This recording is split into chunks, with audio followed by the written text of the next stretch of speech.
कहानी का शीर्षक है बहू का सम्मान। रीमा बहू, अब तो चाय बना के पिला दो। शाम के 5 बज गए हैं और अभी तक चाय का कोई नामो निशान नहीं है।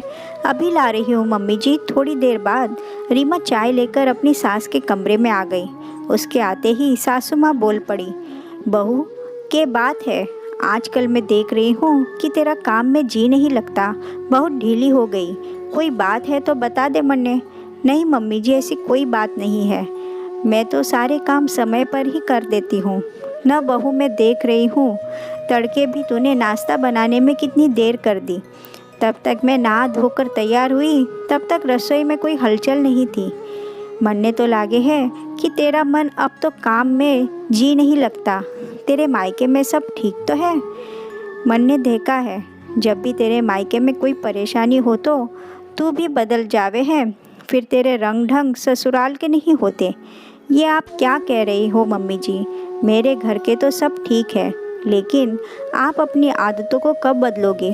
क्या मतलब है तेरा रीमा बहू? क्या कर दिया मैंने मम्मी जी? 2 दिन पहले पड़ोस में क्या कह रहे थे कि मैं कोई काम नहीं करती, आपको सारे काम करने पड़ते हैं। बच्चों को आपके पास छोड़कर ये तो टेलीविज़न में कसौटी नाटक देखती रहती है। नहीं तो मैंने तो किसी को भी नहीं कहा ये सब। रुको, मैं अभी आई कहकर रीमा पड़ोस के घर में गई और बूढ़ी दादी को बुलाकर लाई। और आते ही दादी बोल पड़ी, क्यों री रीमा की सास, तू मेरी बहू से अपनी बहू की बुराई करन तो लाग रही सी। मैं वही तो बैठी थी। तुमने सोचा ये बूढ़ी दादी हमारी बात न सुन रही हो तो बोले जाओ, लेकिन एक बात सुन, तुम जैसी औरतें जो दूसरों के घर जाकर अपनी बहुओं की बुराई करो हो, तो जब तुम्हारी बहू को पता चल जाए कि हमारी सास हमारी बुराई कर रही, तो तुम्हारी इज्जत क्यों करेगी? माना कि बहू दूसरे घर से आई है, वो तो सदा से ही पराई है, लेकिन बहू को भी सम्मान चाहिए। यदि तुम सब ऐसे ही उसकी और उसके परिवार वालों की बुराई करते रहोगे तो ये भूल जाओ कि बहू तुम्हारे लिए गरम गरम खाना परोसेगी या तुम्हारी इज्जत करेगी।